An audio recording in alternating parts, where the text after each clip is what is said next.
What's going on? First day back. What's going on? Just in time, yeah? I don't know about that. Dirty late, mate. I call that. I'm out of touch. That was, yeah. Cool. Well, yeah. Welcome to the Website Investing Show. How's it going, guys? It's my first day back, so I feel completely out of touch. Obviously, I'm 5 seconds late for the stream as well. So, yeah. How's it been going? It's going good. Yeah, not too bad. It's boiling still here in the UK. It's getting hotter. I think the weather is getting even hotter tomorrow, which I don't even know if that's possible. I don't know. Yeah, I haven't looked actually, but yeah, I've been on the beach for the last couple of weeks, week and a half, which has been fine, which has been good. But Good yeah, not weather. now. No. Yeah, but yeah. So yeah, what's been happening since I've been away then? What have I missed? Hey, mate, nothing. Things have been running smoothly. It's almost as if we could do everything without you. Brilliant. Okay. That's good. That's good news. If anybody watched live streams last week, they'll know that's definitely not true because I messed the bits up. So yeah, no, not a lot to be fair. We had a good guest on last week with Eleanor. So we spoke to Mike from Below Average Blogger. Come on and shared loads of good like nuggets and stuff about his keyword research and how he approaches different things. And yeah, really, really good. If you didn't see that one, I definitely recommend go and watch it because yeah. There was loads of stuff. Loads of people loved that one. Eleanor's domain breakdowns are giving us ideas for other niches and all kinds of stuff. So it was great. Oh, awesome. Well, yeah. I haven't watched it all yet. I watched the start of it, but I haven't watched it all. So I'm going to pick that back up. How's it going with you, Elena? Good. I got a new puppy. So show us. Okay, come here. Show and tell. What's the puppy's name? Okay, here he is. Last week, Percy stole the show. This time, Alfie is going to steal the show. He's a Dachshund hound, so he's a sausage dog. In America, I think they call it wiener dogs, something like that. Right, yeah. So he's like very, very small, very cute. He's been a really good boy. So yeah, basically this whole week I'm just been getting up early and just been like looking after him. He looks so full of energy. He's unreal. I know. I'm a bit worried. I'm a bit worried because I was trying to put him to sleep before the stream, so he doesn't do anything. But yeah, he needs to play now. Nice. But yeah, this is my week. Well, cool. So, sorry? How was the holiday? Really good. Yeah. I mean, if you remember, the observant of you will notice that I'm still sitting down. I normally stand up for streams, but I've still got cellulitis. Like I'm on my 3rd week of antibiotics now, but it's at least getting better. I don't have fevers and stuff anymore. I actually feel better in myself. I just got part of my leg is still very sore, so I'm sitting down because I'm not supposed to rest it as much as you can. So I'm trying to be good and just get rid of this damn thing because it's been 3 weeks, which is too long, and I feel like it's still another week at least to go. But I'll have to go get some more antibiotics, I think. So not good, but otherwise, yeah. I mean, a couple of days into the holiday, I was feeling loads better. Then we just spent lots of time doing sandcastles on the beach with the kids, which they just absolutely loved, and they couldn't get enough of. We're not really beach people. We like to do activities and stuff normally, but 3 kids, they keep you busy on the beach. You look like you're doing stuff constantly anyway. But it was great. It was great weather to be on the beach. Great to be by the seaside. So yeah, really, really good. Thanks. Nice. I enjoyed it. Come back ready to smash it, I hope. Energized. Yeah. It's those things. Yeah, I feel like the brain hasn't quite got back into it yet, engaged back into it. But like, I feel like in my head, I feel like really motivated. So just got to get like the engine going again. I think. But no, feeling good. It was great to be able to. Be able to leave the business as well in safe hands and know that I can just switch off for a bit, which I know we definitely couldn't do in the first couple of years of running these website builders. So it's nice to be able to feel like we can do that now. So that is good. So should we do a little bit of housekeeping? So who we got here already? We've got Maeve. Welcome, Maeve. Chris, Daniel, Wayne, Scott, Ian. Welcome back to Ian. Just had a baby. He works at these website builders. Ahmed. And that's it, I think. So yeah, welcome to the show. Just a little bit of things to mention. One is that I need to fix these. So this week This is why I didn't do this stuff, because there's so many different tabs in there. I don't know which one is which. It's just low. Oh yeah, grab a deal. I'll just click through them and then we'll just work it out. So yeah, we always there's always check the description for the links. There's always a link to the best deals that you can get at the moment for niche website builders services. So check out the description if you want to pick up a deal. Just click through all these. Oh yeah, subscribe. Don't forget to like and subscribe. If we get more people to subscribe, more people on the channel, more people on the stream, more fun. If we get enough likes, then 35 likes by the end of the stream. We're at 21 already. If we get 30 by the end of the stream, then we will do a giveaway. Give away some t-shirts, some mugs. 21 for Alfie, I've got to be honest. It's not 21 for us, right? 21 for Alfie, yeah. It must have been a good stream last week when I wasn't here because everyone's like tuned in. We're already at 21 likes, so it's good. Once you've done the transitions, just drop off if you want. It's fine. Yeah, yeah. I'll see you in a week and a half. I'll go back to the beach. All right. So today's show, we're going to do our usual. We're going to have a case study, which is Mediavine approved. Well, we're going to have a talk, which is a case study. Mediavine approval in 8 months. So it's a customer we're working with on a age domain that we've managed to get to the point of getting approval on Mediavine within 8 months. So you need 50,000. Is it page views on Mediavine? 50,000 page views sessions. 50,000 sessions a month to get to that. So that's in 8 months. That's a pretty good story. So I look forward to hearing more about that from Adam.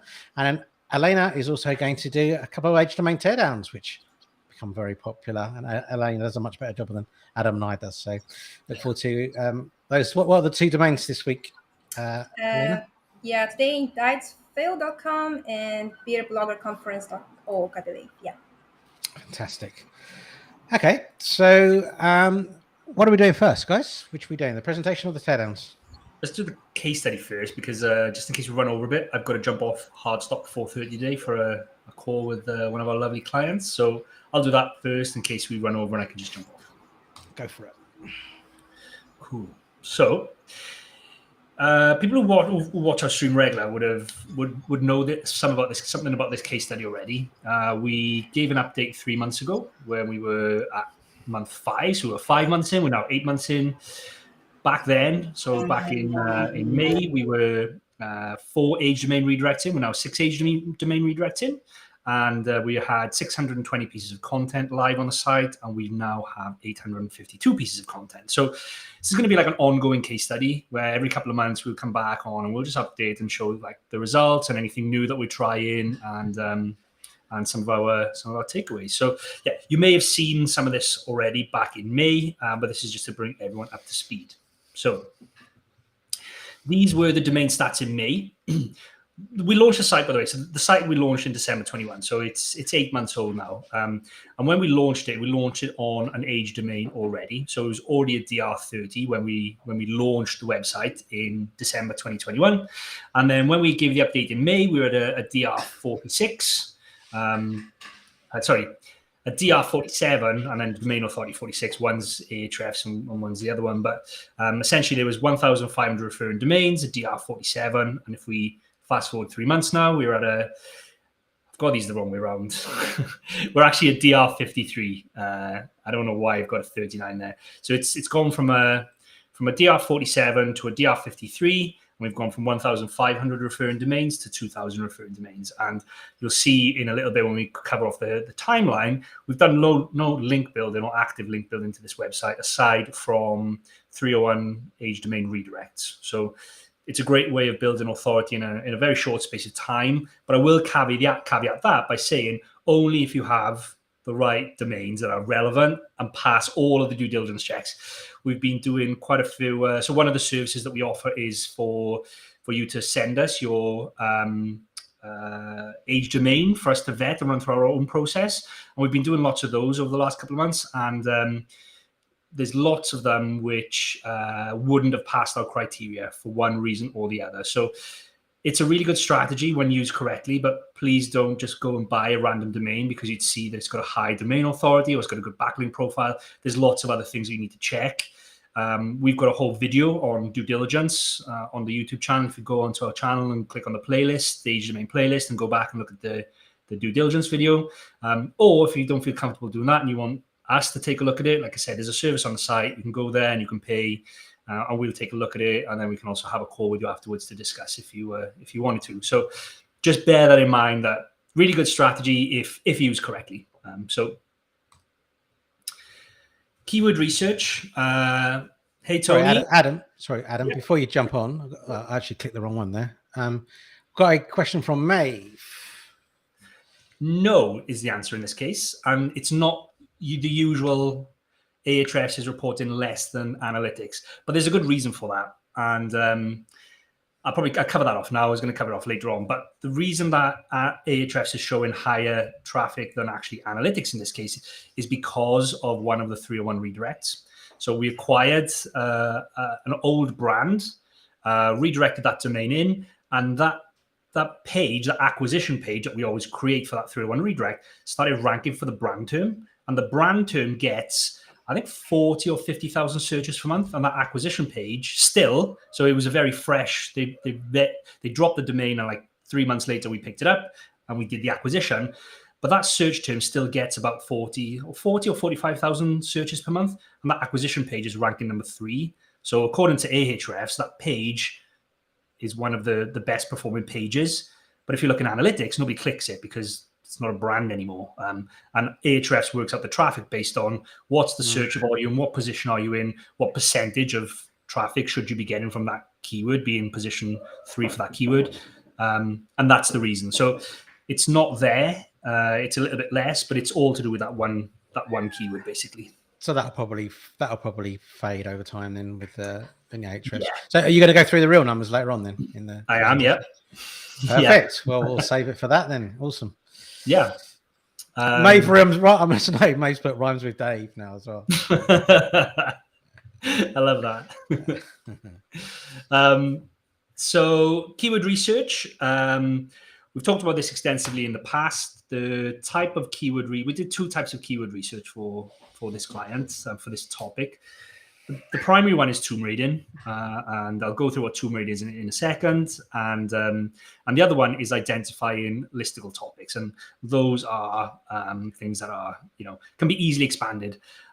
For example, and it's it could be something like 10 backyard birds you see in Texas, and then from there you can think, well, how can I quickly expand that? And then you can do 10 backyard birds you'll see in Florida and Nebraska and Arizona, and you can expand that list very easy across, in this case, state, and you can do that across colors, for example. So 10 different birds that are blue, 10 different birds that are gray, 10 different birds that are black, for example. And if you think about those kinds of ideas, you can apply that kind of methodology to most spaces. Most spaces will allow you to either expand for location, for a color, or for something that's quite specific in the niche. We were talking on the live stream with Doug yesterday, and they talked about coffee being a niche, and they were saying, how would you expand coffee? Coffee's predominantly a product based. And I said, well, you could do best coffee shops in, and then all the different cities, and then best coffee shops in the state, or you could do 10 best coffee recipes, 10 best frothy coffee recipes, 10 best coffee cake recipes, that kind of expansion. So that's what I mean by listicles, and we combine the two. I realize I haven't updated those post numbers. So when I did this in May, there was 341 listicles and 279 Q&A. Almost all of the Q&A, so the question and answer based topics, came from tomb raiding. It came from competitors that had a lower DR than us and were doing a very good job of it. Tomb raiding, I mean, we've talked about tomb raiding. We've got a whole video on it. In a nutshell, it's looking for websites that are in the same space as us, pulling out different domain metrics, so UR and DR and trust flow and citation flow and so on, and ordering them highest to lowest, so we can see in our competitor landscape who are the weaker competitors just from a domain perspective, and then of those weaker competitors who are doing a standout job of generating traffic, and then of those ones that are doing a standout job, looking at their content, seeing what pieces of content are working for them, what keywords, what titles, etc. So that's the methodology, and that's the primary methodology that we used for the keyword research here. So, sorry, Adam, Yeah, Are you going to cover this at some point through this presentation with Ahmed as well? He's I am. Yep. perfect. Wayne's doing our job for us. To be fair, like I mentioned that we've already got a really in-depth video on the channel for that. But yeah, I just wanted to make sure we're covering it off because Ahmed asked that question. So yeah, we'll pull it back up when we get to that slide now in a sec. No props. So this is kind of what a competitor list looks like when we do our tube rating. We've got all the URLs. The one highlighted in green was the client's one. This one's obviously out of date because it's no longer a DR30. That was when we did the initial research. This list looks a lot different now. So when we're adding more content now, we basically go back to the drawing board. We do all of the tomb rating research again, and we basically shift our position in this competitor landscape, which opens up more opportunities. But this is what it looks like. You've got the UR and DR and DA and PA, etc., all added up. And then from there, you can figure out, who's got a weaker domain just from a pure backlink perspective. Listicle topicals, I just kind of covered this off. And I feel like these slides were taken directly from the May presentation.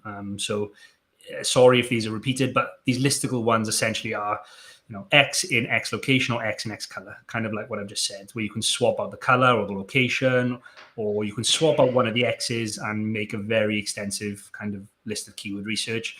And then, run that list through Ahrefs, for example, see what the search volume is, and then from there, pull together your keyword research list. This is the new part, though. So we are exploring more different types of schema with this website. This site is in a very specific niche where you almost need to have a type of schema to compete. So we've been doing that from early on anyway, but we've also just started testing adding how-to schema, which most of us can probably go back and add how-to schema to lots of content on our website, especially if you're doing question and answer based content. It can apply to anything from, how to get stains out of a carpet. You might have an article on that, but you might not have a schema block on there in step by step. And you put in there an image, you put in there the materials and the tools that you need. It's almost like filling out a card, basically. It gives you the fields to fill in. So item number 1, item number 2, material number 1, material number 2. How long does this take? Do you need to do any preparation? And then the instructions are step by step. Like step 1, pour a bucket of water. Step 2, put your sponge in the bucket of water, etc. And this allows you to activate the how-to schema now. And Google is actually showing different types of search results, and they're testing all the time. They're changing all the time. But if you Google how-to schema in SERPs or in the search results, you'll see that it makes your results stand out a little bit. Not a lot. It's like adding kind of FAQ schema, for example, but it just makes your listing, if you're on page 1, stand out a little bit from the competitors. And we're testing the how-to stuff on here, and it's very early days. I've got a graph from Search Console in to show you at the end, but I mean, it looks like it's going to work, which is good. The niche-specific schema on this one is doing a very good job. So this is the timeline. So like I said, we launched in December 21. This client wanted to be really aggressive. They saw our old case study. I don't know if anybody's seen our old case study where we grew a website from nothing to a couple of million visitors within the first 12 months. They saw that and they said, how do we do the same? Like, come up with the same strategy and help me do something similar. So we've worked very closely with them, and we knew they wanted to be aggressive and they had the budget to execute on that plan. So we launched the site with 132 posts in December. That was live, already written before the site even went live. We designed it and then we pushed it and went live with 132 posts. Then in January, we added another 103. And then in February, another 232. In March, another 121. And then April, another 32. And then we had the 2-month break then. The client's like, awesome, this is great. I've invested a ton of money. Let's see it starting to work a little bit now. We can see it work and we can see get traction. We can see on the monthly graph in analytics at the end. But the last couple of months have really been kind of explosive growth. And they're like, okay, this is awesome.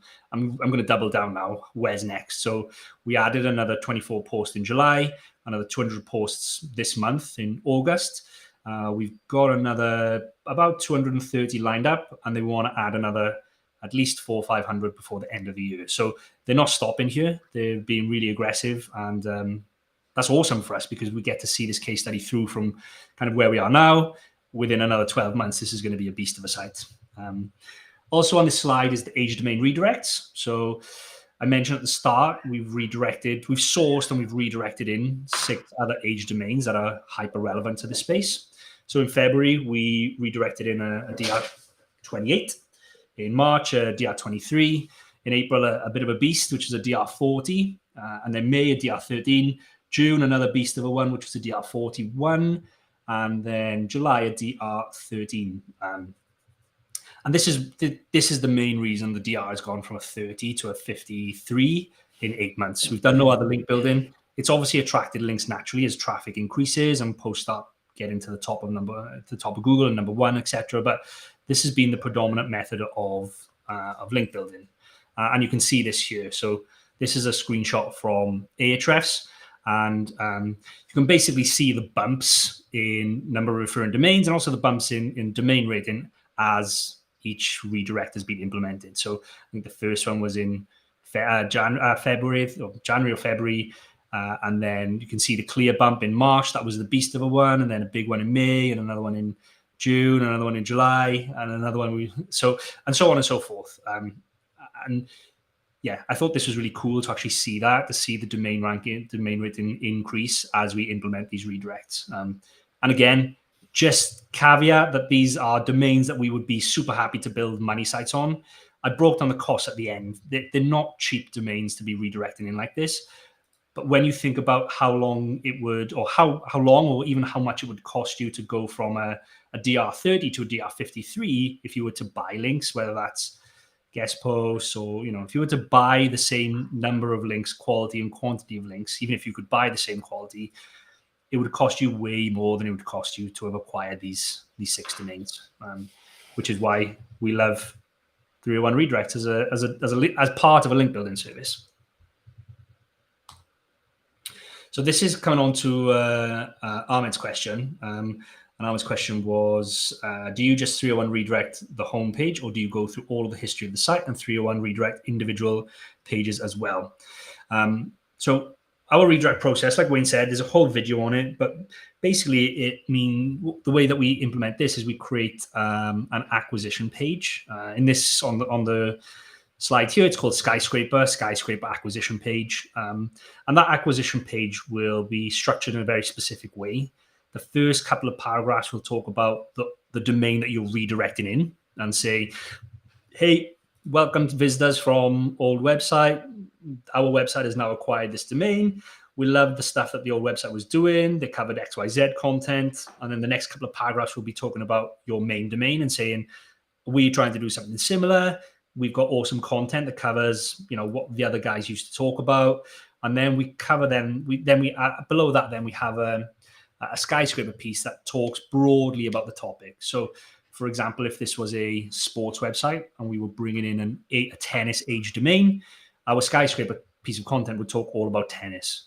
And that skyscraper piece of content would internally link through to all of our blog pieces of content that talk about tennis. Now, if you don't have blog posts talking about tennis, you probably shouldn't be redirecting in an age domain about tennis. And in that case, we'd recommend that you go and create a ton of blog content about tennis and then perform this action. Then go and create your acquisition page and internally link. And what this does is it maintains the relevance. You're redirecting that domain in. You're instantly talking about what it used to be. And the page is all about tennis. It's all about what the old domain used to talk about. Ahmed's question was quite specific in that, do we just redirect everything to that homepage, to that acquisition page? Or do we go through and redirect individual page-to-page redirects? If there's the opportunity to do that, Ahmed, then we do, but only to a certain point. So anything with 2 or more referring domains, typically we'll go through and we'll have a look to see if we have any content that matches, but it has to match really, really well. We don't set up page-to-page redirects if the relevance is quite loose. We would rather it go to the acquisition page. But if there are, so for example, I'll stick with the tennis. If the old site had a post about tennis shoes and you've got a post about the best tennis shoes, then yeah, 100% we would set up a page-to-page redirect. But most of the time, we don't find that they have enough post-to-post relevance, and most of it just gets pushed to the acquisition page. So I hope that answers your question, Ahmed, on that, and hope that's kind of clear on on the process that on how that works. There was another question, I think, which was, is it in the pinned? Yeah. So do you do any press releases for the domains you redirect? Yeah, we definitely recommend that you do that. It just signals to Google that this is like a legitimate acquisition. If a business acquires another business, they're almost certainly going to talk about it. They're almost certainly going to do a press release. So you should definitely look at doing that. And we can recommend services. The one that we recommend is 38digitalmarket.com. We've used them plenty of times and they do a great job. We did one recently and it actually got picked up by Forbes, which was crazy. We actually got a link from Forbes from a press release from a 301 domain acquisition, which was really cool. Just a cool byproduct of doing a press release. So yeah, 100% recommend that. And these are the results. So this is the Google Analytics screenshot since we launched in December.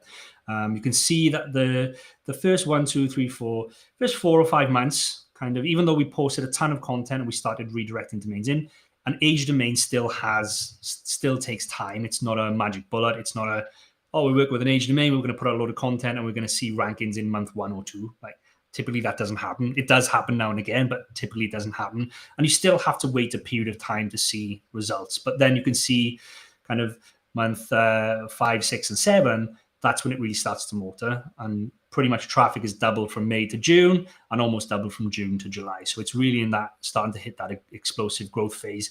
And I'll show you some screenshots from Ahrefs in a second, which basically show you that this site is just getting started. Like, it's incredible how many new or improved keywords are now dropping in, even in the last 4 weeks. So July's page views were 74,800. It was about 60,000 sessions. So we hit Mediavine. The clients now applied for Mediavine and been accepted. They're just going through the transition phase of moving off Ezoic and into Mediavine. This is Search Console, showing the same kind of thing, but this highlights more, or this shows in a better way, I think, how the first couple of months are quite flat and steady, but then you've got that explosive exponential growth in the last couple of months. And this is, I guess, just to kind of set people's expectations. These results, they don't happen overnight. You have to keep working and have to keep pushing, even when it looks like, things are not kind of working out here. I put all this effort in up front. I've launched the site with 100 posts. I've added 100 posts. I've added another 200 posts. What am I doing wrong? Nothing is the answer. It just takes time. And I think this just demonstrates and shows that really nicely. And we've got Spot This Schema. So you can see that we launched the site with a certain type of niche specific schema. And again, nothing really happened, but this schema in particular is like, you can't compete in this niche without it. I'm not sure if that will give the space away for some people. I'm not going to say what the niche is, but you can't compete in this space without this type of schema, really. And this just goes to show how important it can be. Like, these posts now are driving 300 clicks just from that type of feature that appears on Google. If you don't know what schema is, by the way, it's just a way of telling Google that this is a post about a specific type of content. And in doing so, you give them data that's structured. So going back to the how-tos, you tell them, you fill out the box which says this is going to take 5 minutes, and Google knows that 5 means this task will take 5 minutes, for example. And they use that data because it's structured and it's uniformed. They use that data to populate different features on the SERP. So, for example, if you've ever Googled a recipe, you'll see at the top that you've got an image and a star rating and like a carousel. That kind of stuff comes from structured data. You won't be able to get into that unless you've got structured data, because Google basically takes it from there and feeds it into their structured data template, I guess it is. And this is the how-to schema. So as an agency, we're always testing. We're always looking at what we can do better. And like I say, this is really, really early days. Like, literally, posts went live last week with how-to schema on, and instantly they started getting impressions. There's no clicks yet. But if we look back on here, I mean, you can't really see it, but you always get impressions first before you start getting clicks in Search Console. It's the same with normal traffic, and it's the same with different types of schema. But this one I'm really excited about because, like I say, it activates that box that's on the SERP, and it just makes your results look a little bit more prominent. So in the next update, hopefully we'll have an update on what the schema, what this how-to schema looks like, how it's impacted the site. Is it driving lots of traffic? Is it worth going back through your existing content and adding it? Is it worth implementing into your SOPs going forward? That kind of thing. But for now, the jury's out, but it looks like it could be very useful. And more growth to come. So this is what's really exciting about this site. I pulled out the organic keywords and a comparison. So this is the 10th of August, so literally yesterday compared to 4 weeks ago, the 10th of July.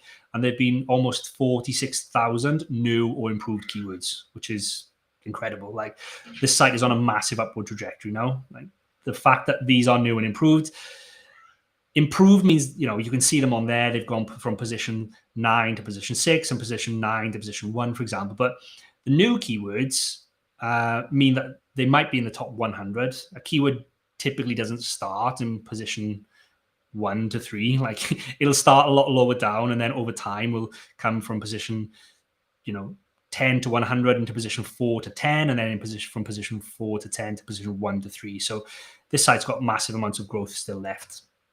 And just wanted to show these that there's now almost 100,000 keywords in positions 1 to 100, which is great.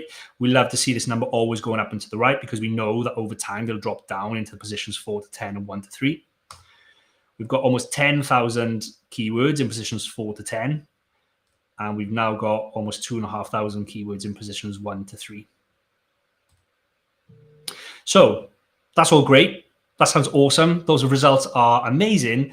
How much did it cost to get here? Because this is one thing that people always talk about amazing results. Like, these are great, but like, what does it take? What did it take this client to get here? And the initial domain was just shy of $3,000.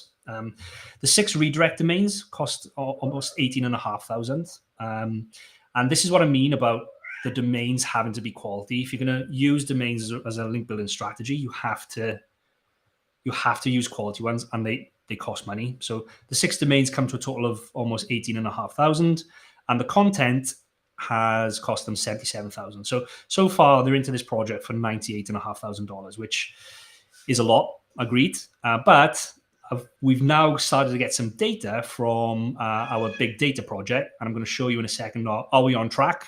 What's next? And what's exciting about this? So the exciting things are, it's just been accepted into Mediavine. That should give it an instant bump in revenue. The other thing, the exciting thing about this is they've invested the $77,000 in content, but of that, $21,000 was invested in the last 5 weeks. So 232 posts, or 27% of the content has been live for less than 1 month. So that content is going to take a little bit of time to age and to come into its own. But essentially, 27% of the content, or 27% of this investment, basically hasn't even been reflected in those results yet, in the traffic or the revenue, and there's massive continued growth expected.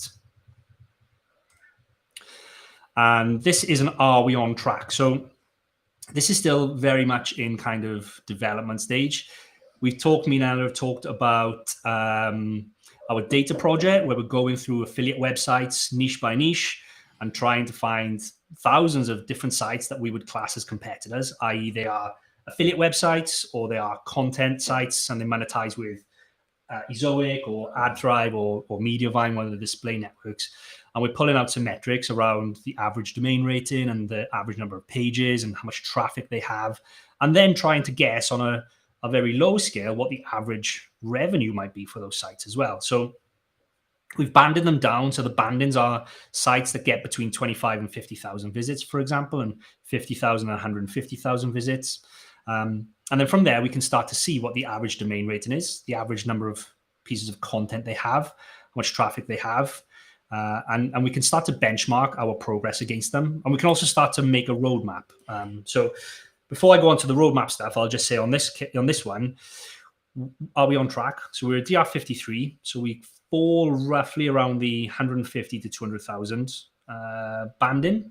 But we've only got 852 pieces of content. And if you remember, 250 of those have just gone live. So really, these results are based on about 600 pieces of content. So we've got slightly less than the 50 to 150,000 banding, and we've got 113,000 visits per month. All this data, by the way, is Ahrefs. I've used 113,000 visits in Ahrefs because that's what the other data is. I needed to be comparable. There's no point looking at what the average Ahrefs traffic is if we're going to then use analytics data to see if we're on track or not. So this falls smack pretty much in the middle. We would expect this site to be at around 100-ish thousand visitors per month according to Ahrefs. It's dead on. For that level, though, we would expect it to be making slightly more money. So it's made about $1,500 last 30 days with Ezoic. However, it's now going into Mediavine. That should see an instant bump. I think some people report 20%, 30% bump in traffic, in revenue. And also, we've got 600 pieces of content. We would expect 2,800 from sites that have got 800. I guarantee if we come back to this site in another 3 or 4 months and we didn't add any more content, this would carry on growing and would be within that average range that we would expect the site to be on. And the other thing to just mention is that expected revenue there is only from display ads. If you were to add on an affiliate section, for example, or you were to add on different types of monetization, you could expect a much higher EMVP. Most affiliate pieces of content are up in the 50s and 60s. Display ads, I think, can be down as low as 10, 15, but can be as high as 35, 40 as well. So try to pick somewhere in the middle on where we are here. So as far as we're concerned, this project is going extremely well. It's right on track. We're excited to take it to the next kind of bandings here where we get to, the 1,400 pieces of content by the end of the year. And hopefully the site will be making somewhere in the region of $6,000 to $10,000 by that point. And the client will have more than made their investment back. And this becomes a very, very lucrative investment and a massive ROI. Not only do they have an asset, which is worth more than they put in, they've got a cash flow asset, which is generating, thousands, possibly over $10,000 a month. And we hope to get to that position within the next 6 to 8 months. So within 2 years, we hope to be in that position, and everyone should be happy, hopefully. Client is loving things so far. They're really happy with how things are going. We're really happy with how things are going, and we're just going to keep pushing. And even that's on the low side, right? I mean, the similar project that we did last year, I can't remember what the traffic was for that, but the site valuation was about $1.6 million, right? So it seems like a big investment. I mean, and it is for this customer, right? Because when we did the last project, they were or the similar case study from before, they were showing they were getting some income from ads and stuff already, and so they were just reinvesting what they were earning. Whereas this customer really believes in the process and is kind of investing money even before pre-revenue, which is a bit different. But I mean, I think all the signs show that there's clearly going to be a good return on investment here for this one. Yeah, for sure. And that's it. Any questions? I think Ahmed's got the right idea. He says, I bet they'll make that investment make up that investment in 6 months. Yeah, I'd say so. 6 to 8 months, they'll be on a massive positive ROI, to be fair. Yeah, for sure. Got a few. Amazing. Sustaining.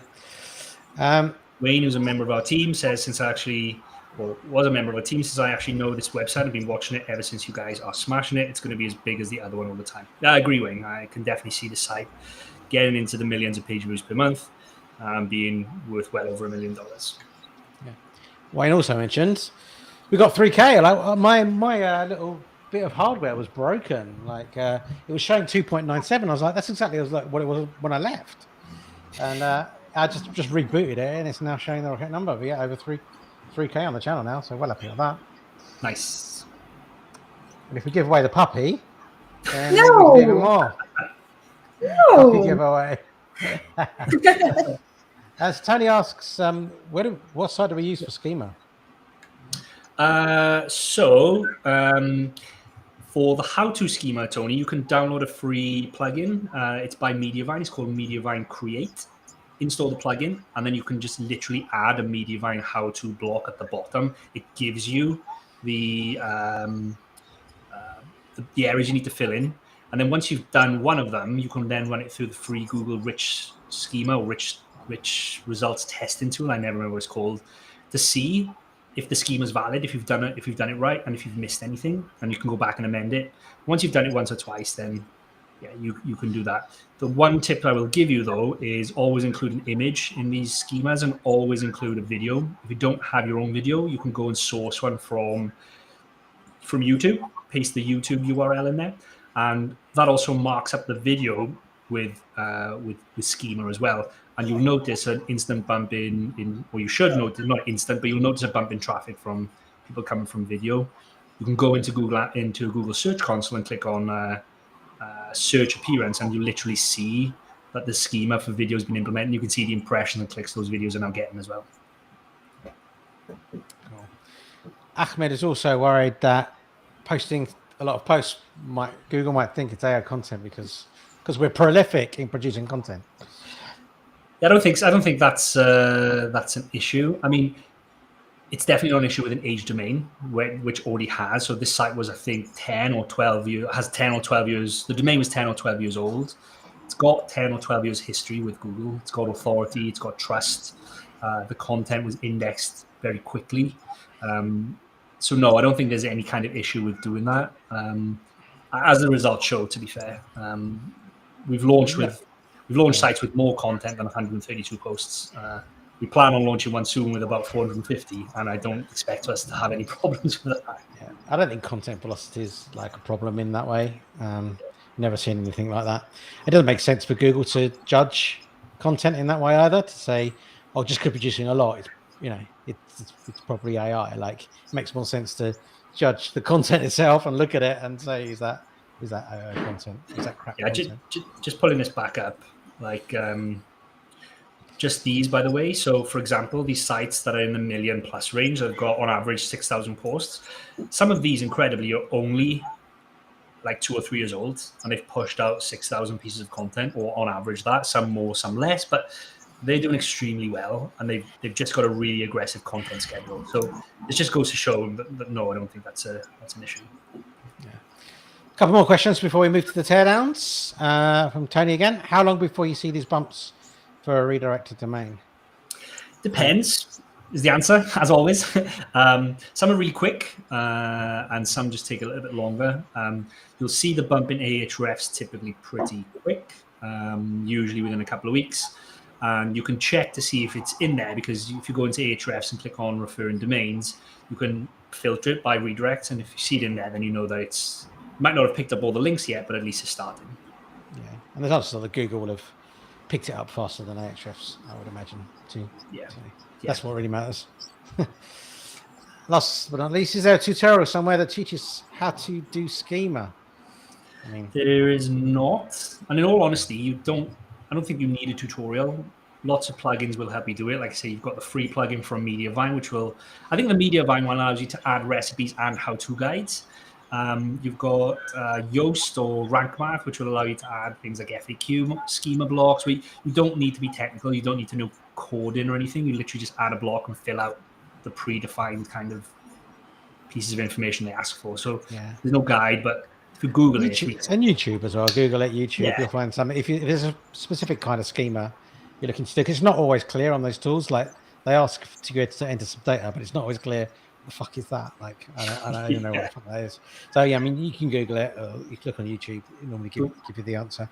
You have schema verification as well, right? So so that's the Google rich data testing tool. You just go there, paste in the URL to see if you've done it right. The one thing I will say though is with lots of schema is things which are required and then things which are nice. So for example, with a how-to, it's nice for you to put in how long this it might take you to cut the grass, for example. If you don't know how to cut the grass, it's a nice thing to have to say to put 20 minutes in there, but that's not a necessary one. The necessary one for how-to, for example, are instructions and materials. And when you go to the structure, to the rich testing tool, most of the time you haven't filled out everything because it's either not relevant or you don't know how long it's going to take or something like that. And it'll say there's warnings. That's fine. If you add that to your site, you'll also get warnings in Search Console, but a warning is different from an error with schema. So warnings are fine. It just means you haven't filled out every single kind of field that's available for you to fill out. If you've got an error, then it means you haven't filled out one of the primary fields, which Google needs to activate the schema. So I think that's really important to see. Maeve was wondering if we had any indexing issues initially on this site. Didn't look like it. Nope, nothing. She had a site that I don't know if Maeve had an issue with indexing, but she said it in May. It was fine. But I mean, I think that might, if you didn't have indexing issues, it's just that's the time it takes, like, for a site to gain traction. So Yeah, that's probably just fine. Okay, have we done that one?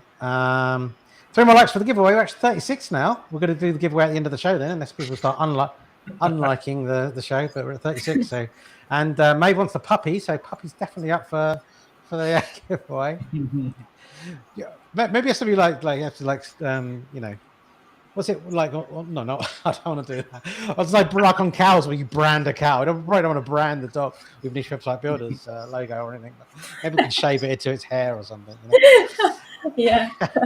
I'll show him in the end though, so everyone can still get a chance to see him and cheer everyone up after all the internet there does.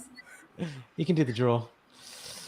And thanks, Paul, for the feedback. Yeah, I really appreciate that. We do try and put out some good content.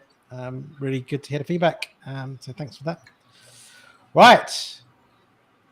There's some more questions. Hang on. Oh, that's good. I like questions. Let's do questions. Let's do them before we move on. Can you have multiple schemas on the same page? Yes, you can. But I would question, does it need more than one? I don't know. I've not really come across many situations where you need more than one. So no, you can, but I would question whether you need more than one. Yes. And where did you find those great domains you directed? Otis? Some from Otis, so we partner with Otis, but lots of them come from us as well. So we're always looking for domains as well. There's lots of different options for domains, right? You can find them in marketplaces, you can find them at auction. I think the important part is to figure out the due diligence part. Like, you have to do your due diligence. But yeah, shameless plug. If you are looking for any age domains, if you're looking for something specific, let us know. We can help you find something specific. Can't guarantee you a time frame because, as you know, our standards are really high. So it might take us some time to find you the right domain. But if you're looking for something specific, then we can help you. Yeah, and also check out the domains on the website. So if you go to nichewebsite.builders, go to the menu, the domains menu, and check out our age domain inventory, where we have a number of domains ready and available, ready to go, of which Elena is going to talk about 2 of them now. So that's a perfect segue to Elena talking about a couple of domains. And Chris has just put the link there to the age domains on the site in the chat if you want to go and check that out. But Elena is going to talk about Beer Bloggers Conference and today in Dietsville. Which one do you want to do first, Elena? Today in Dietsville, please. Okay, let's do it. That sounded like I was just going to say that sounded like the game show. What was the game show? Countdown. I'll have a consonant, vowel. Which one would you like today? I'll have it today in Dietsville, please. I was struggling to pronounce it to begin with, but then I figured it out why it's called Today in Dietsville, and I'll break it down in a sec. But yeah, Today in Dietsville, the niche is wellness/recipes. 8 years old, which is pretty decent. DR18. We have some really decent backlinks in there, which I'll break down in a sec.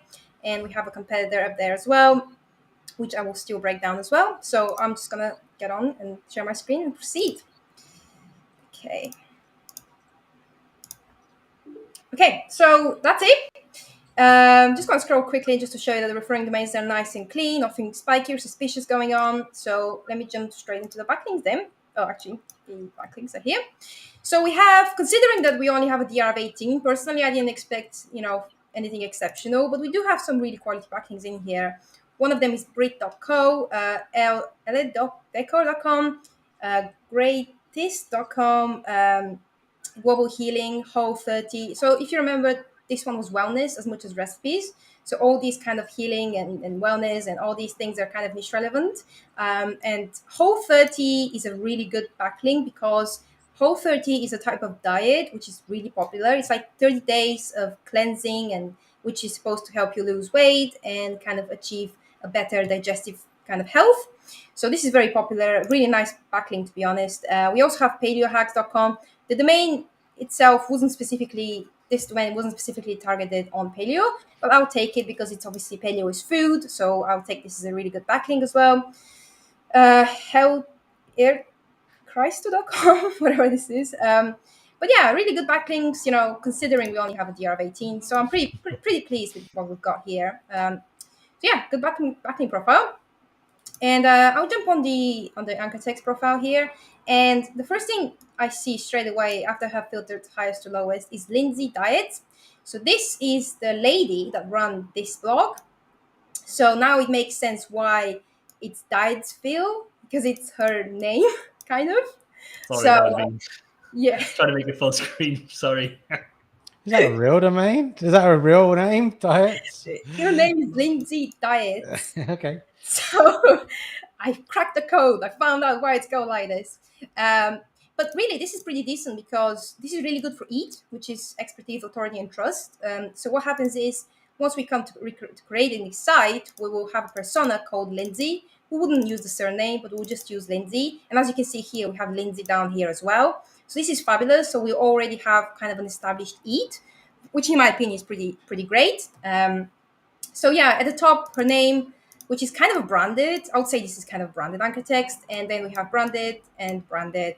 And then we have a couple of like recipes that she did, spicy chipotle KO chips, which is all kind of what you should expect to see in an anchor text profile. So nothing concerning. Don't worry about these bulky anchor texts. It's your typical scraper websites. Almost every site has them, so I wouldn't worry about this. Then we have a couple of generic ones. And yeah, I mean, pretty decent, anchor text profile. So nothing to worry about in here.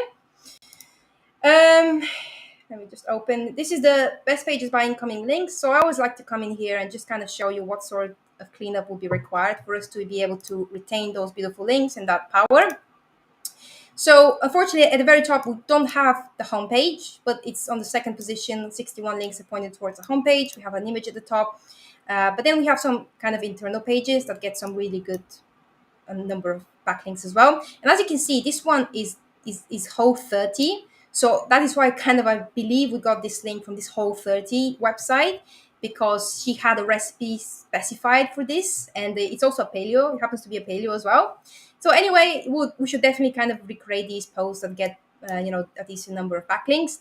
And we can easily do roundup posts for these. For example, we could do 10 of the best chicken tikka masala paleo instant pot recipes, or we could just do 10 best instant pot chicken recipes or whatever, and then redirect this beautiful link there and reserve all this power. In terms of the amount of we'll need to recreate, it isn't a lot. Like, we're probably looking about 18 pages or so, so nothing really too much to reserve all that power. So this is the site. This is beautiful Lindsay, as we just saw on the anchor text. She used to run this blog, and this is what it looked like. So you have home, about, recipes, and it had like subcategories for everything you kind of need, from appetizer, breakfast, desserts, drinks, main dishes, etc. And then she had remedies and topics. It kind of goes into borderline lifestyle, if you will. She kind of shared all sorts of things happening from parenting. She obviously had kids, personal care, which fell into the kind of self-care kind of thing, nutritional balancing, remedies, contact. She had a beautiful ebook as well, which is interesting. Something we can, do and monetize at some point as well. So yeah, I've kind of opened the remedies type of section that she had. It's a little bit maybe too medical in my opinion. So, we're going to have to, tread with caution here, because we don't want to go too much into your money, your life. So once we go in and doing, this side, and when we put together a strategy, we should be really careful on kind of what sort of, wellness topics we write about and things like that, because we need to be very careful of avoiding to go too health, if that makes sense. So she has like these kind of things that are maybe, in my opinion, a bit too medical. I wouldn't tackle these things myself, just out of caution. There was a Google update a couple of years ago, which is called the Medic Update. So all those websites that were discussing medical kind of related stuff were kind of punished because they didn't have the necessary, education requirements for them to be covering these things, because it's about people's health, and we need to be very careful when it comes to people's health. Some of them were okay. 4 effective and natural ways to relieve an upset stomach this holiday season. This is probably something I would cover because there are proven proven, ways. There are facts that you eat a toast and you can relieve an upset stomach or whatever. I guess this should be okay, but as I said, you should be very careful when it comes to doing wellness and health related subjects. But yeah, another thing I would like to bring up quickly is that surprisingly, this site redirected to this site, but it's the same lady. So for some reason, she wants to change the name to All Nourishing Things. So it's still her. Nothing's changed. Although she has changed her branding, her logo, and some of the categories, but it's still her. And and I checked, the site is still live. So which is interesting. Why? What happened there? We don't know. But yeah, she decided to use this site instead, and this domain expired. Now, I'm going to jump quickly into the strategy of where we can take this site. Wellness is a big space, but a lot can be achieved. But this is just the wellness part of things. As you just saw, we had recipes. So this is, for me, I really, really, really focus on the recipe side of things. I'll kind of leave the wellness on the back end kind of thing. I'll really, really focus on recipes, but we'll still tackle wellness because obviously it's about wellness, and she focused on healthy eating as well. So healthy eating, healthy recipes, they kind of fall into the wellness. So as I said, we'll thread very carefully and with caution when it comes to wellness. But here's what we have in mind. So information articles on wellness, health benefits of this and that. I think we can, very, very cautiously be able to cover some of these things. For example, health benefits of carrots. Like, these are known facts. This is just very broad of what we could do. I'm not saying eat a carrot and that will cure your diabetes, for example. I'm saying eat a carrot because you get vitamin A and you'll get, fiber, and that's beneficial to your gut, etc. These are all proven facts, and these are things that carrots do contain that can help you with this. We're not saying we will, but they can help you. But this is kind of what I was thinking we could potentially do in terms of the wellness and health benefits of this and that. So yeah, just general wellness examples also include benefits of exercising, benefits of eating a salad, benefits of adding beetroot to your smoothie. This could be something more we could probably do. Why you should add 10 reasons why you should add a beetroot to your smoothie or to your diet, and then list the health benefits of a beetroot, for example. And this is kind of where my head is going at. But as I said, the star of the show, in my opinion, would be the recipes. And as Adam earlier showed, with recipes easily falls into the schema opportunities. And we typically love doing kind of roundup listicle types of content and niche website builders. So for example, this is what it will look like. 10 healthiest lasagna recipes. Obviously, we'll probably do, majority will be health related stuff. But this is just kind of an example of what we could do. We can do 50 of those. And I'd also kind of want to bring to your attention is that listicle types of content, roundup posts in general, are really, really good for display advert monetization. Because if you think about it, roundup posts and listicle types of content, they're very long because there is a lot of scrolling required. So if you think about 50 of the 50 healthiest lasagna recipes, you can imagine how much scrolling is going to take place. And every time people scroll, they scroll through our adverts, and the revenue of display adverts increases. So these are really the ideal kind of posts for display advert monetization.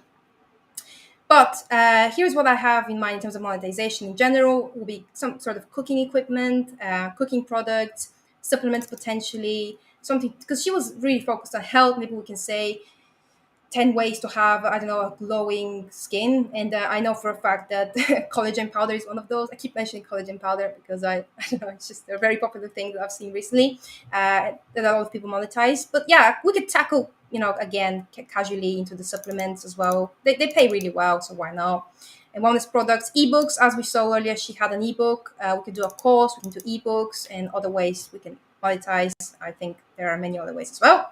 But yeah, this is kind of the broad plan of what we could do for this today in dietsfood.com. But as I said, the star of the show, in my opinion, is the list of types of recipes. Okay, so I'm going to jump into the competitors that we have. The first one is carmelapop.com. They are 13, as you can see, easy healthier recipes and cooking tips. Perfect. Much less authority than us. They're 13, we are 18. So a perfect example of a site we can tomb rate, which Adam mentioned earlier, what tomb rate consists of. 58,000 per month according to Ahrefs, pretty decent traffic in my opinion, considering its authority. So let's take a look at what they're doing.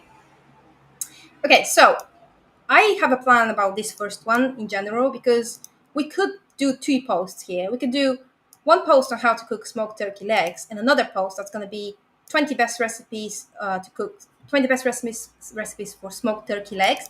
And then what we could do is internally link that first kind of piece of content to that one, or vice versa, it doesn't matter. And we can create this beautiful kind of internal linking structure as well.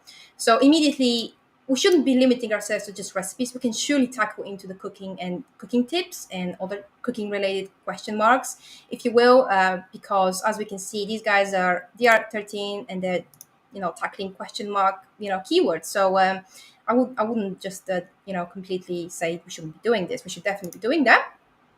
And they're doing a bit of smoothies, and they have, this is one I want to show you. Okay, sugar-free Red Bull. We can easily do 5 of the best sugar-free energy drinks. Again, it's kind of a roundup listicle types of content, which I love, and I think this is a perfect one to do. Frozen chocolate Dunkin' Donuts. Can you freeze yogurt? Again, this falls nicely into the information pieces of content we could be doing. Sugar-free syrup is a one I think we can monetize because I don't know. We can link it to Amazon or other affiliate programs we have signed up to, and we can list. This is listing best of the sugar-free syrups. Maybe someone is trying to lose weight, don't want to eat too much sugar, and they're looking for options. So we can link some of those options. They can buy them, and boom, boom, we have some money. Then we have more stuff. What does taro taste like? Strange.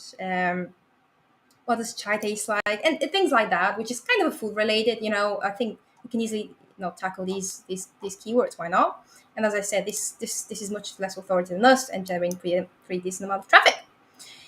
So I'm going to jump into the second competitor, which is higher authority than us, but I feel like this is a pretty decent example. Nevertheless, this is basically shows us what can be achieved within the health kind of space and recipes, if you will. So here's what they're doing. Low calorie Dutch bros. How long does creatine take to work? As I said, this is kind of what we could potentially be able to tackle into the supplement kind of thing. I think we could explore this. Why not? Why do eggs make me gassy? I mean, why not? 800 search volume, probably something we could cover. And this falls nicely into wellness, and it's very casual, I guess. It's pretty casual. We could write about this. Why not? What to mix with protein powder. Again, where my head is going here, we could have this as a standalone type of post and then have 50 of the best protein powder recipes and internally link between these two and, again, create a pretty decent internal linking structure. Can you mix creatine with protein powder? I like this one. Pre-workout. Pre-workout is a type of supplement as well. Lowest calorie chips. Again, because we're wellness health, we should definitely do, I don't know, again, around the post. We could do 50 of the best low-calorie chips you can make or recipes or, I don't know, I think chips in America are like crisps. So maybe, I suppose we could do around the post on the cheap brands and lowest calorie cheap brands out there as well. Something that we could actually explore. I haven't thought of that. Protein shake with egg whites. 10 of the best egg white protein shakes. Boom, another rounded post. And as you can see, more kind of related question and queries. 3,000. Oh yeah, we could do meal plans as well. That sounds interesting. A lot of search volume as well. Yeah, we could do meal plans as well. Yeah, again, a lot of kind of opportunities and a lot of ideas that we're getting from these competitors. So yeah, this is the first one, and I'm going to do the second one now, which is Beer Bloggers Today in Diet. Okay, thanks, Chris. So Beer Bloggers Conference, Industry Beer, as the URL suggests. It's a 13 years old domain, which is pretty old. And we have a nice competitor down at the bottom, which is generating nearly 95,000. But I will break it down anyway. DR30, pretty decent authority. So yeah, let's get to it. I'll share my screen again. Okay, so I'll first show you kind of what the site looked like. So it wasn't your traditional just a beer brewing or a beer site kind of blog or informational pieces of content type of site or an affiliate site. It was about conferences, events to do with beer. So it was kind of like a directory, and there is a directory here. But they did do some posts. As you can see, recent posts. They have, are you the best beer writer? Top 20 most influential beer websites in the world. I think this is something we should definitely cover, which falls nicely into a roundup post again. and another kind of relevant posts. But as I said, they weren't really about how should you brew beer, does beer contain a lot of alcohol and things like that. They were just like a general directory and just general conference and event type of beer website.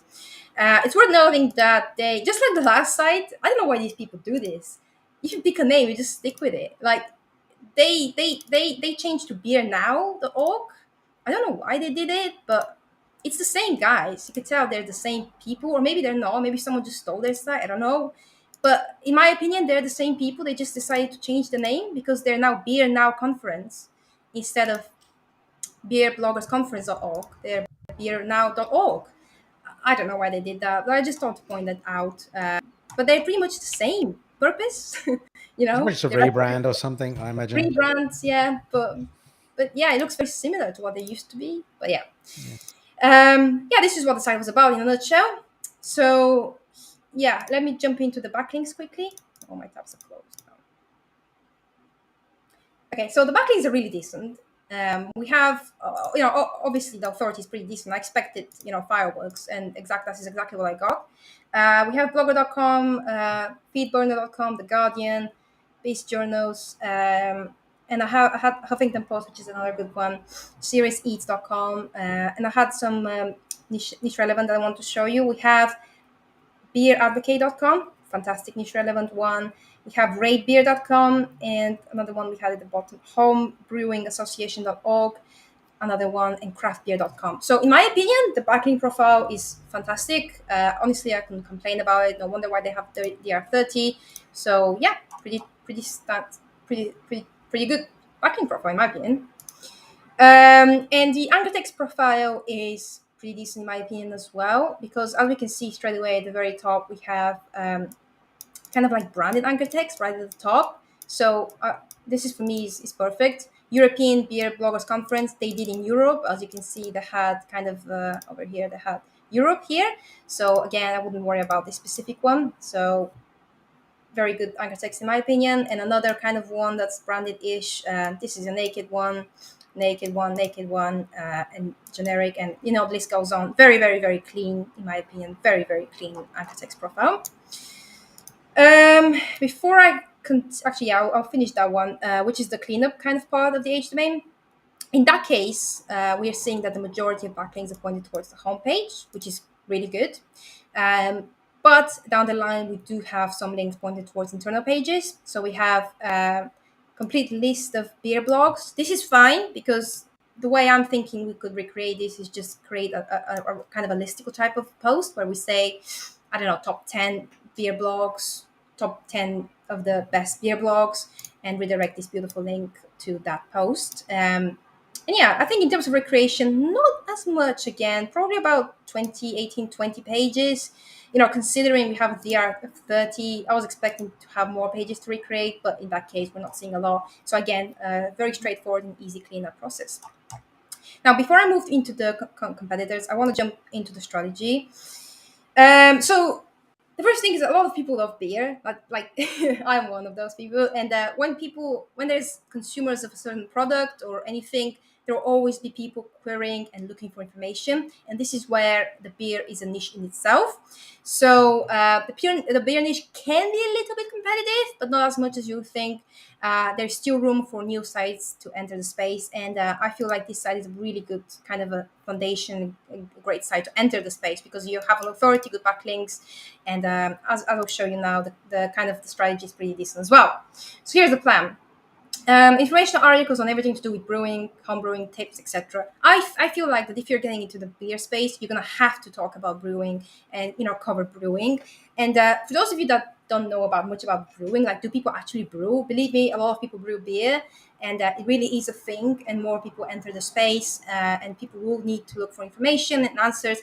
And this is where it gets really beautiful because brewing equipment would be required, and this is how we can monetize.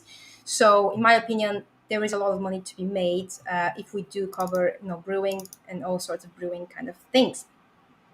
Informational articles on everything to do with beer. Now, I think that there is a lot, and I'll show you the competitors later, but I think that we can have a standalone kind of category on everything to do with beer. All sorts of questions, from dietary requirements to alcohol-free beer to types of beer. You name it. There's all sorts we can cover.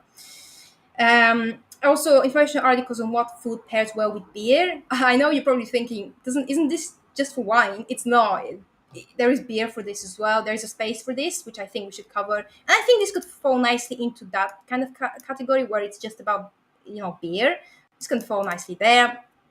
For example, we can do roundup posts within that. For example, 10 of the best foods that go well with lager, 10 of the best foods that go well with beer. Again, roundup posts, very straightforward. I think we should also do information articles on beer types. We all know there's like hundreds of different beers and how they're made and their ingredients. Again, a lot of people ask for the ingredients, calories, macros, everything to do with what the beer is. Is it, some people have these questions, and maybe some people, are gluten-free, and they'll probably be looking for gluten-free beer options out there, which can, again, I keep saying it, but which can be put into a roundup post. For example, we could do 50 of the best gluten-free beers, again, all roundup posts. And we have listicle types of articles on home breweries in X city, examples, best breweries in New York. I thought this was an incredible opportunity because I saw a couple of competitors out there that were doing this, and they were doing really, really well. They were generating a lot of traffic. So I certainly think we should definitely explore this as well. As I said earlier, the monetization can come from tools and products around home brewing beer. Like, these are expensive kind of equipment, which we can monetize and hopefully, make sales and achieve a decent, commissions from these sales.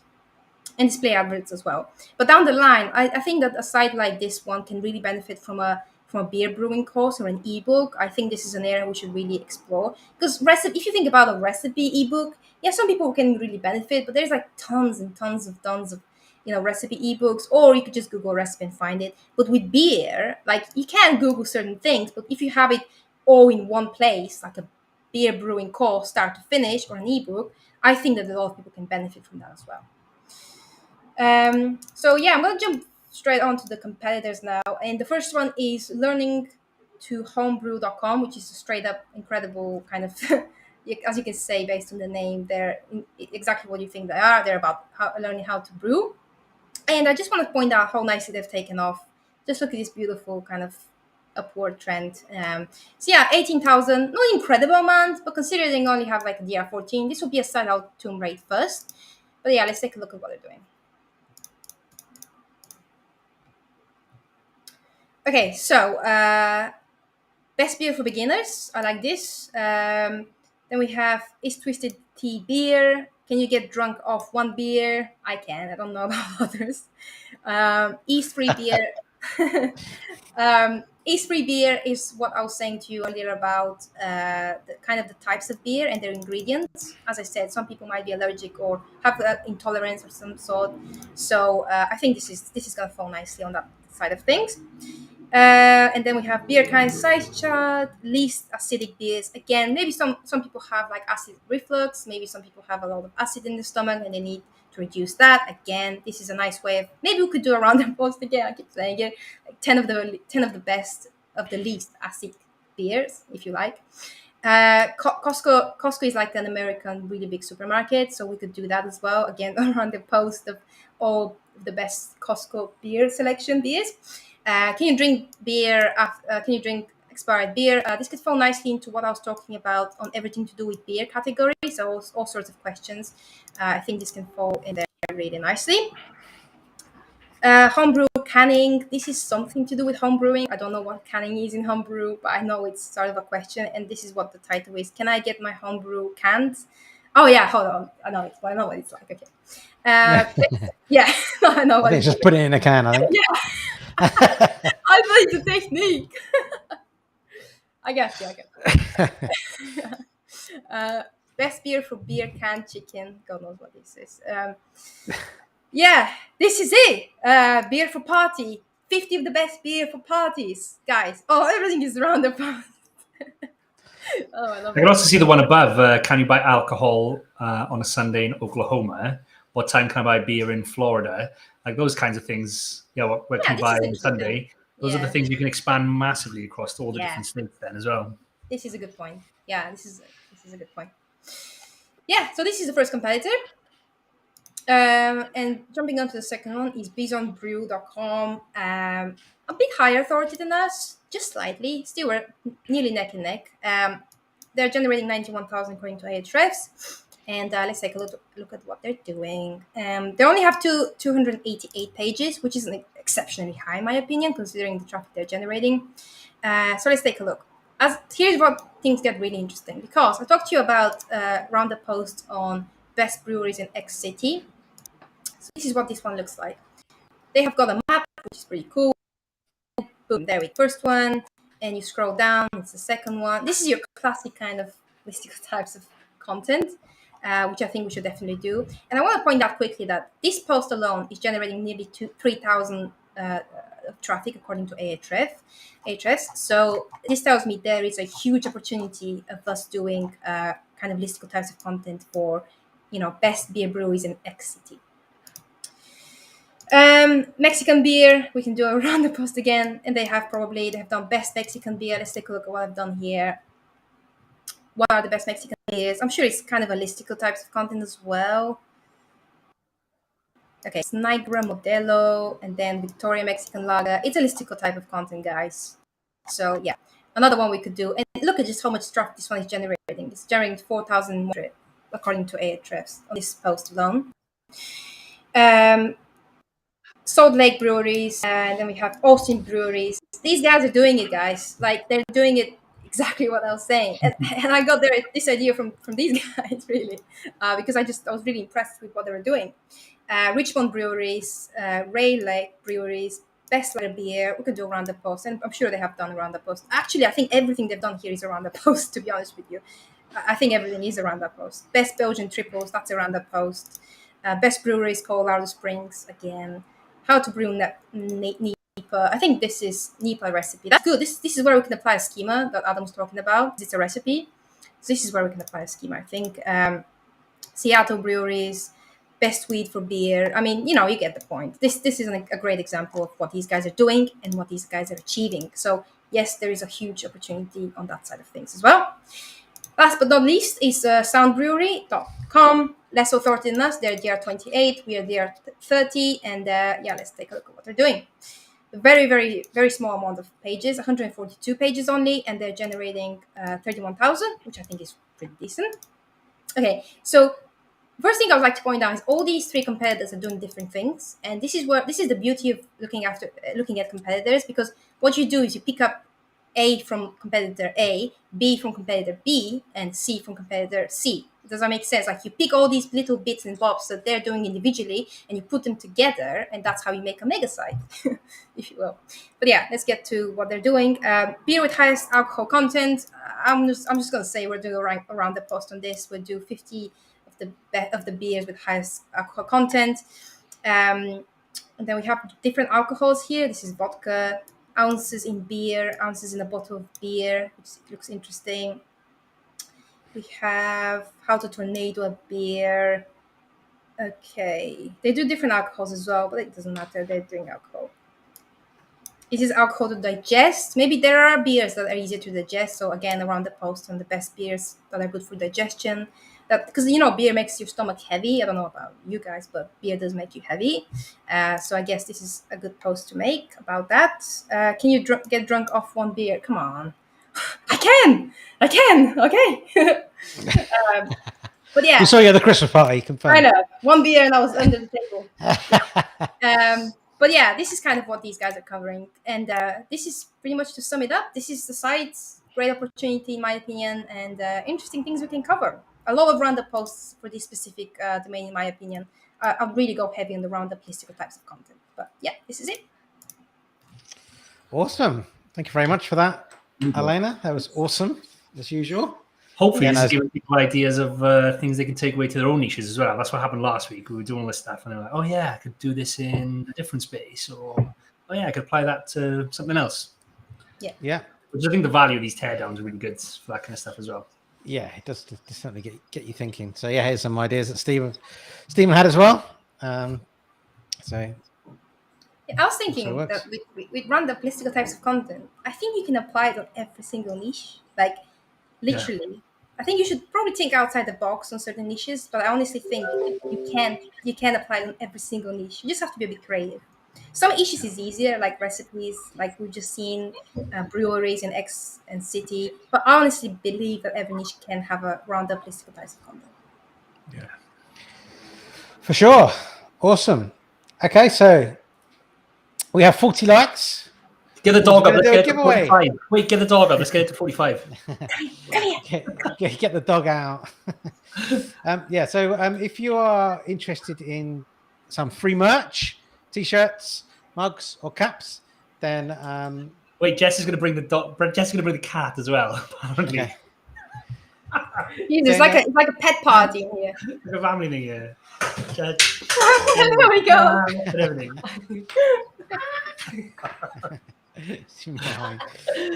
Okay, so then we're giving away Parker as well. Yes, go crazy in here. Just come in. So So make a comment now on YouTube if you're interested in the draw. If you don't make a comment in the next couple of minutes, then you won't be in the draw. That's just the way it works on YouTube. You need to have commented within the last couple of minutes, otherwise we can't grab your name out.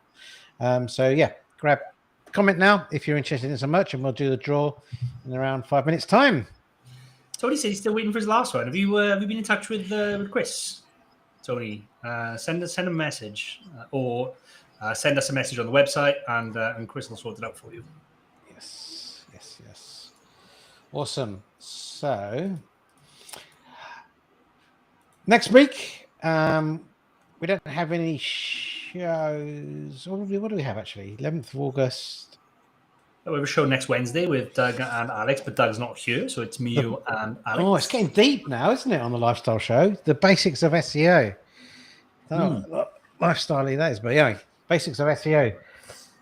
In brackets, search engine optimization, in case you wasn't sure. So that's the Back to basics. That's what we're going to cover in the niche lifestyle show next week. We haven't got a topic yet for next week in the website investing show, so we're going to come up with something by next week. So we'll let you know. But yeah, so on Wednesday, 3 p.m. will be the niche lifestyle show over on Alex's channel, WP Eagle. Check out. I don't know if we've got it in the description here, but yeah, check out search for WP Eagle on YouTube if you haven't already. The niche lifestyle show is a show that we rotate on 3 channels between Doug Cunnington, ourselves, and Alex on WP Eagle. So sign up to those channels to make sure you don't miss a niche lifestyle show.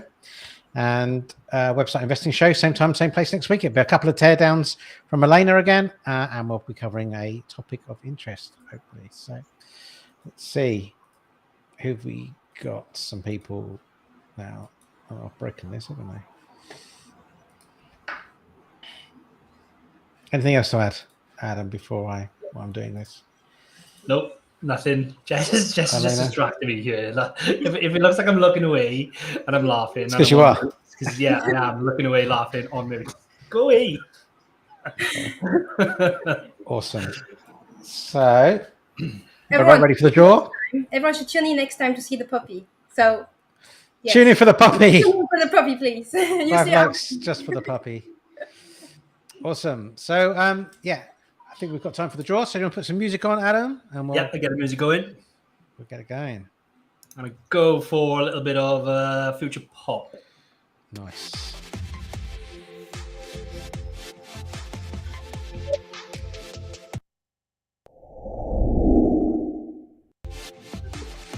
Boom. Here we go. Okay, it's a draw for some merch. We'll do a couple because you missed it last week, right? This one's for the puppy. We did it on the Thursday one. We just didn't do it on the Wednesday one. Okay. We'll do a couple of spins. It wasn't as dramatic as this because the speed was set to really fast as well, mate. Yeah, need the drama.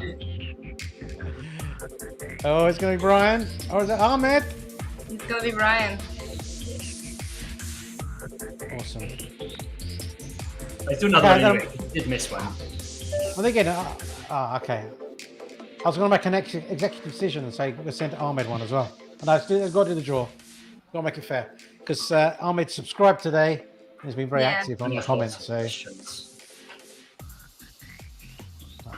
there'll be uproar if we do that. Ahmed, you just got to keep tuning in to get in the draw.